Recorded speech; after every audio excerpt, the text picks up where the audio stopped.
But the question is, does that warrant this stock being down 95%? All right, welcome to Talkin' Investing. I am Tom, and as always, this is not financial advice.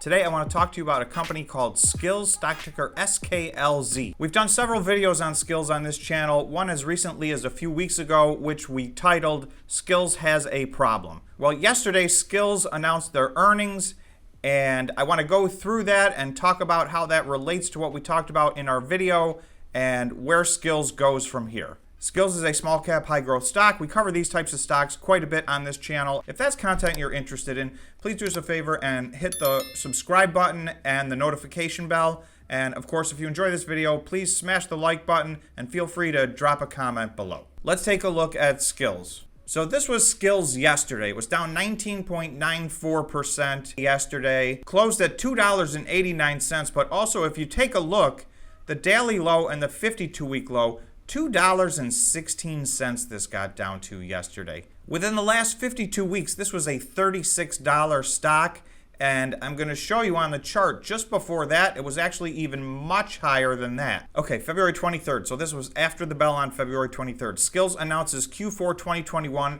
and fiscal year 2021 results. Fourth quarter revenue, $109 million, up 61% year over year. So marketing efficiency is mentioned right here. We're going to go through their financial statements, and this was basically the topic of my last video. Their marketing cost is at a point that's unsustainable. So marketing is their big problem, and we'll talk numbers, and you'll see just how big of a problem it is. And then the question is, do we believe them that 2021 was a year where they built their infrastructure, they lost a lot of money, they spent some capital, they're ready to move on to moving towards profitability. And they're not even looking to be profitable next year. They're just looking to start to move towards profitability. Revenue grew 61% on a year-over-year basis to $108.8 million. Gross profit grew 56% on a year-over-year basis to $100 million. So you can see their direct cost of sales is almost nothing. This is at like a 95% gross profit. But that's not where their expenses are. Again, their expenses are in marketing. Net loss increased to $99 million from $67 million in the prior year period. Paying monthly active users increased 56% year over year to 0.61 million or 610,000. Average revenue per paying monthly user was up 3% year over year to $59. At least it's an increase, but that is a very modest increase year over year. Full year financial highlights. Revenue grew 67% on a year over year basis to $384 million, but that fell 1% short of the full year revenue guidance of $389 million. So they did miss their annual revenue forecast. So obviously that's going to put some downward pressure on a stock, particularly on a high growth company that's losing a lot of money. The one thing you count on is that they're going to be hitting or beating their top line number. But in this instance, unfortunately, they fell 1% short of that. Net loss increased to $181 million from $145.5 million in the prior year period. As of December 31st, 2021, the company had $743 million of cash equivalents, and marketable securities. $300 million of this was through debt that they secured in the fourth quarter. So they have $300 million of debt at year end. A little less than that, they've paid a little bit off. Okay, financial outlook. Here's where things get even more dicey. The company is initiating its 2022 revenue guidance at $400 million. So that is well below where analysts were expecting, and that was below their previous guidance. So now, not only did they miss this year's revenue by 1%, they're lowering their guidance for 2022 revenue. And you'll see they're looking to go from $384 million to $400 million. So that is a very small amount of growth. Our guidance is based on an estimated reduction in the engagement marketing as a percentage of revenue of approximately 10 percentage points when compared with engagement marketing as a percentage of revenue of 49% in 2021. They're trying to pull back their marketing. So next year is going to be a tough year because they're going to have a very small amount of growth on the top line, and they're still going to be losing money every quarter all year next year. Now, it will be good to see if they're trending, if that marketing expense is becoming less of a percentage of revenue. The first thing it has to do is become less than revenue. When we look at the financial statements, you'll see there's more marketing than there is revenue. So it doesn't matter how big you get. Under that formula, all you'll do is continue to lose even more money. So we need to see if they can get to the point where revenue exceeds marketing expense, and if they're continuously trending in that direction, I think that's going to be a positive sign. They do have $743 million. Their cash flow from operations for the year was about negative $180 million, so that leaves them with a several year runway to get where they're going, but there's really no more time to waste. They can't be losing a couple $100 million a year, and they can't be having marketing expense that exceeds their revenue. Here's the Skillz Consolidated Statement of Operations and Comprehensive Loss. So this is for the 3 months ended December 31st. That's the quarter, and then for the year.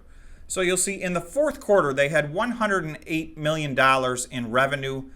They had $155 million in sales and marketing. They're losing almost $50 million a quarter just on marketing. So that is obviously unsustainable. You'll see a year ago they were at $79 million versus $67 million. And you'll see for the 12 months they had $465 million of marketing expense versus $384 million of revenue. So this was the problem that we were talking about, and it has not at all moved in the right direction. In fact, it's gotten a little bit worse in the fourth quarter. Now, you will see we did spend a bunch of time. They're acknowledging that, and they know this needs to change. Because in addition to that, they have research and development, and they're always going to have that, and obviously general and administrative expenses. So they need to get this marketing number cut into a half or a third ultimately 3 or 4 years down the line if they hope to become profitable.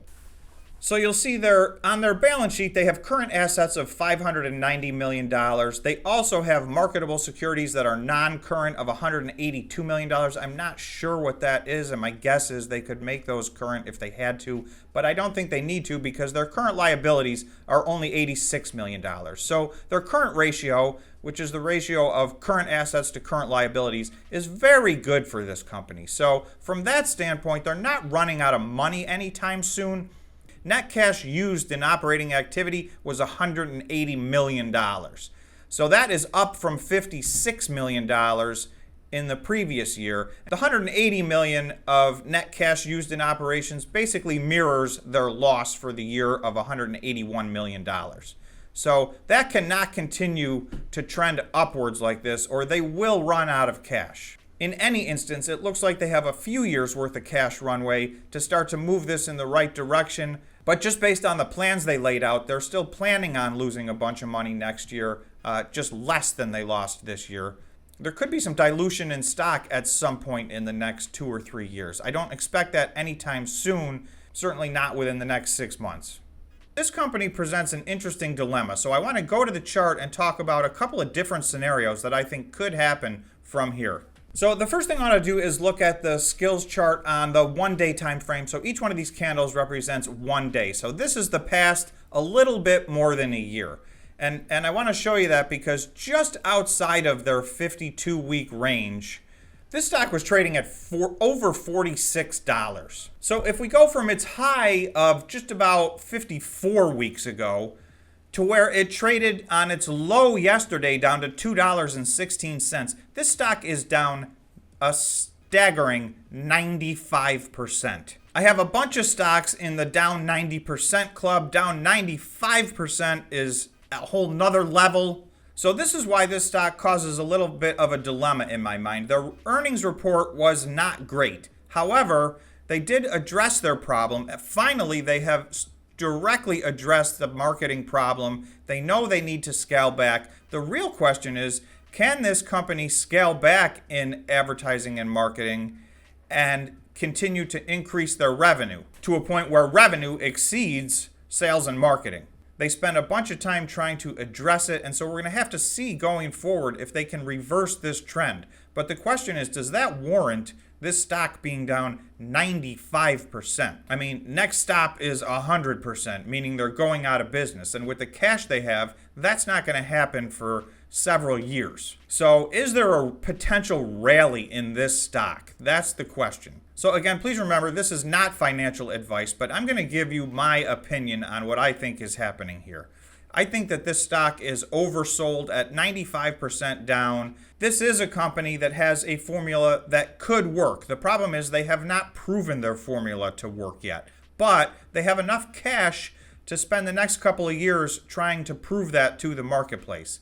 So if you look at this green line right here, this dates all the way back to the beginning of their existence as a SPAC, all the way basically through December of 2021. So for a year and a half, this line of support held strong, and it was hardly ever even tested. Even from what was at their time in December, this company's all-time low, we've dropped another almost 68% below that line. So that's the piece of the puzzle that I think has gotten unrealistic. Right, from their highs to their low at this green line, they were down about 80 or 81%. Okay, that's very oversold, but a lot of stocks were down 70 or 80%, some even 90%. So this seemed like a pretty natural line of support. The fact that we've not only broken below this leads me to believe that this stock is oversold in the short term. So if this stock was just to go from where it's trading right now back to its previous line of support that again held for a year and a half, there's really no major change in the last 3 months when this stock has gone down another 65 or 70%. I think it's just the continued concern that they have not yet turned around their marketing problem. This is now a $1 billion company. Last January, this was a $15.6 billion company. At this point, it's hard for me to see this as anything but oversold. We're not going out of business in the next 12 months. And if they can just show any progress in a quarterly report that shows them moving in the right direction, being down 67% from their down 80% point is the part that's very oversold. So that represents a 190% increase in the price of this stock. Even if you split the difference and cut that in half, you're still basically doubling the price of this stock. I think those are very reasonable price targets for the year 2022. And again, this is not financial advice. You can see this stock is down 95%. So this is a dangerous stock.